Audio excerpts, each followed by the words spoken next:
Aper, le sanglier en latin. Aper, un vêtement à votre identité. Avec Aper, sortez des marques woke.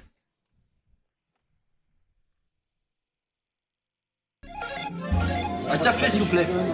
Un café pour la table 6. Ligne droite, Combien je vous dois? C'est beaucoup trop cher. l'addition.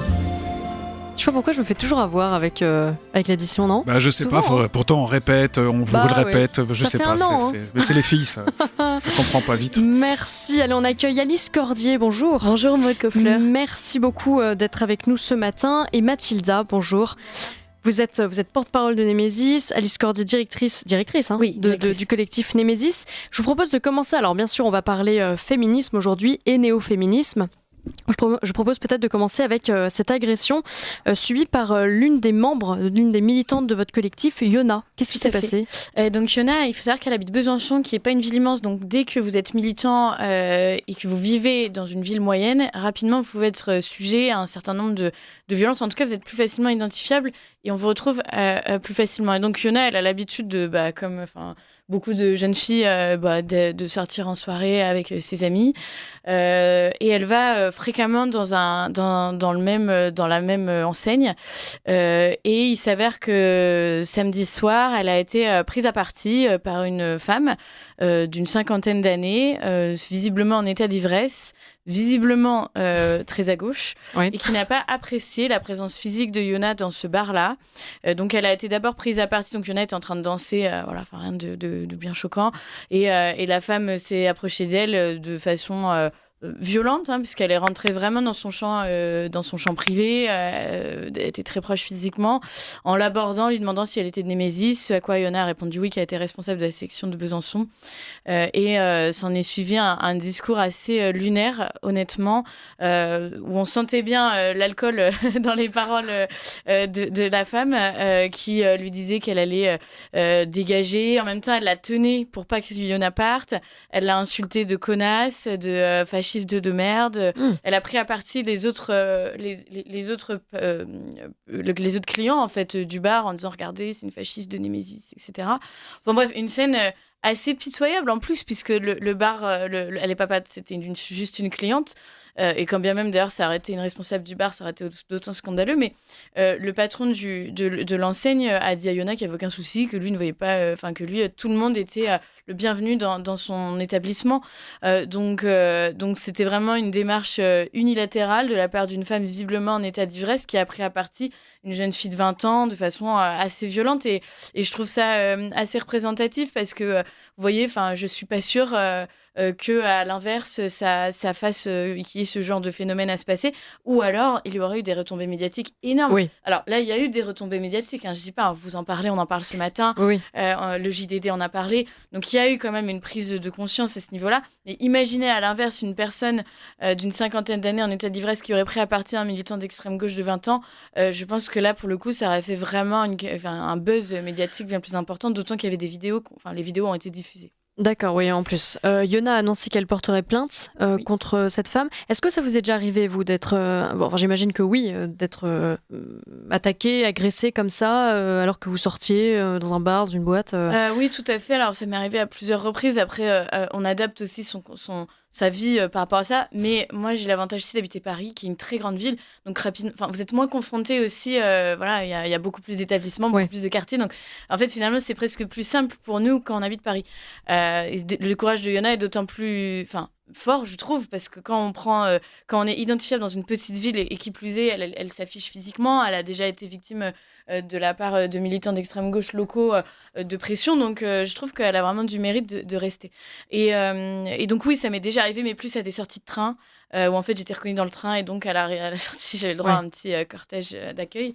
J'ai eu ce genre de choses, ou dans la rue être reconnue, donc ça c'est vrai que ça fait partie aussi de notre quotidien, mais comme je dis, on s'adapte un peu. Et je trouve quand même qu'à Paris, c'est un petit peu différent. Ouais. Mais je fais plus gaffe à l'extérieur de Paris, en fait, finalement.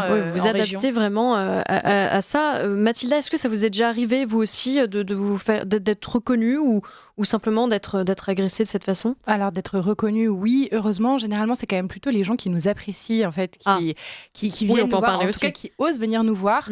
En fait, ceux qui généralement nous reconnaissent et nous aiment pas, ça s'arrête heureusement à des regards de travers, ce qui n'est pas très agréable non plus, mais on est loin quand même de l'agression physique. Oui. Maintenant, c'est vrai que, comme dit Alice, on fait extrêmement attention.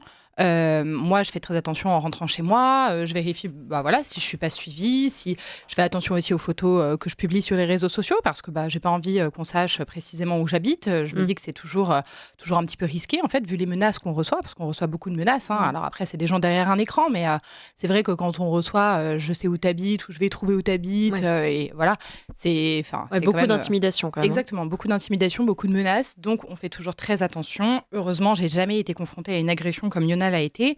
Mais on voit bien quand même que ces gens-là osent. Ils ont une certaine, ils se sentent en supériorité morale et ils osent, venir agresser. Alors peut-être que l'alcool a aidé là pour cette agression en particulier, mais c'est vrai que oui, ils n'hésitent pas en fait à venir agresser même des jeunes filles qui auraient l'âge d'être leur fille. Quoi. Et un réel soutien de la gauche parce que donc la vidéo a été diffusée, elle a fait pour le coup vraiment des milliers de vues, plus d'1 million de vues, ça c'est certain, mais je pense même plus. Et en fait, on a vu aussi des réactions de la part de militants d'extrême gauche saluer le courage énorme de cette femme qui vient agresser une gamine, pardon, elle m'excusera ses propos, mais qui danse en soirée.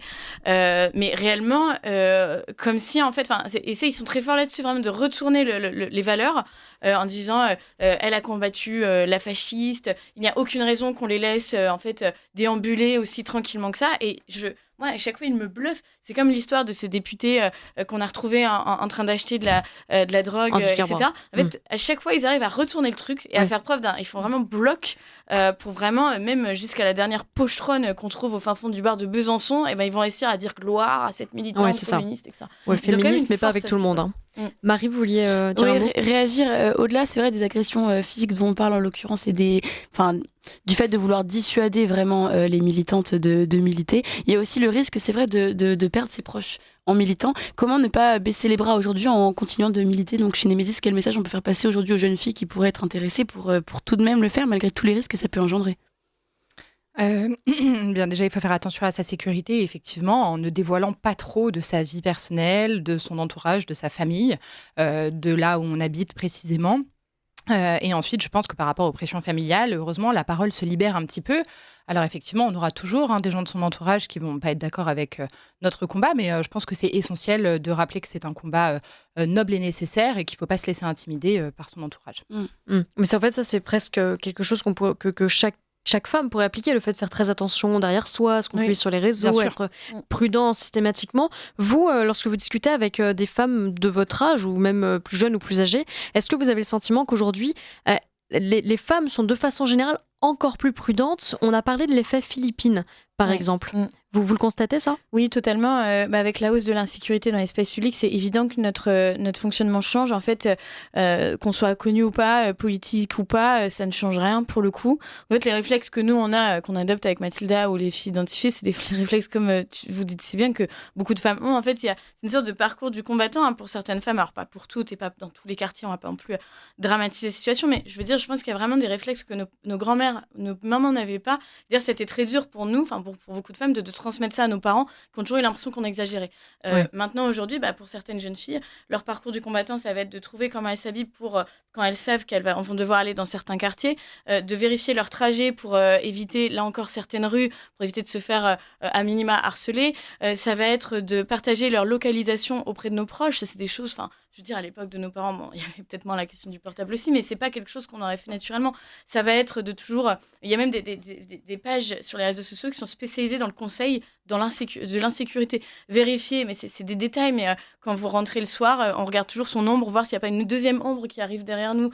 Ça va être d'être toujours avec ses clés dans la poche en se disant, s'il y a quelqu'un, dans la main, s'il y a quelqu'un qui arrive, je vais lui mettre un coup de clé. Chose qu'on n'arrivera peut-être même pas à faire d'ailleurs, mais c'est psychologique presque. Ça va être de toujours, même dans le cadre du taxi, hein, maintenant, parce que malheureusement, il y a énormément dans les VTC d'agressions qu'on recense.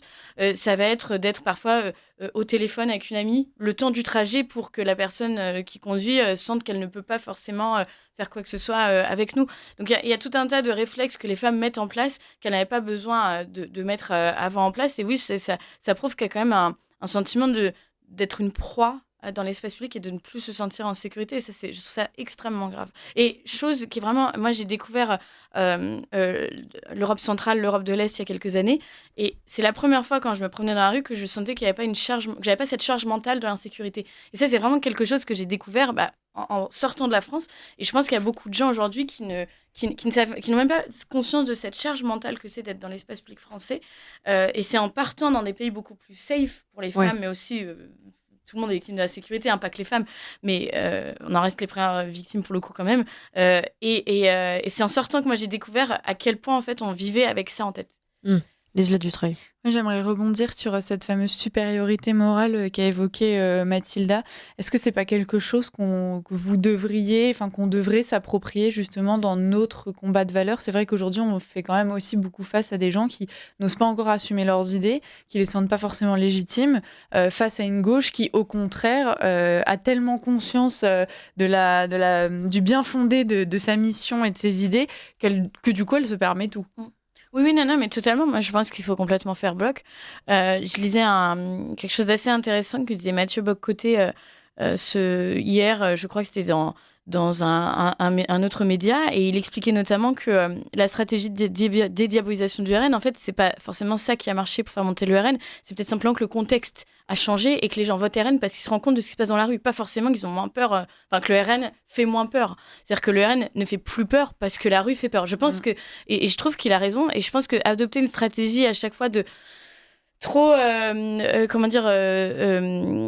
adoucir le discours par crainte pour pouvoir avoir une sorte de validation moratoire ou morale de la part de la gauche, je pense que c'est pas forcément la bonne stratégie à avoir. Il faut pas avoir peur de s'assumer. Il faut pas avoir peur de soutenir un certain nombre de personnes qui sont victimes de discrimination à droite. Je pense qu'il faut vraiment être bien plus assumé, et je suis la première peut-être à avoir fait cet écueil aussi, parce qu'en fait, quand vous avez cette forme de pression de toujours se dire en fait, j'ai réussi à acquérir tel média, j'ai tel média qui va m'appeler, etc. Parfois, on a peur, en fait. On se dit, je préfère reculer et montrer patte blanche pour peut-être toucher plus de gens. En fait, je pense qu'il n'y a plus besoin. Peut-être qu'il y a eu besoin un temps de le faire. Je pense qu'aujourd'hui, très honnêtement, maintenant, il y a quand même les vannes ont sauté. Et je pense qu'il faut être totalement droit dans ses bottes à ce niveau-là et assumer entièrement ce qu'on est. Et est-ce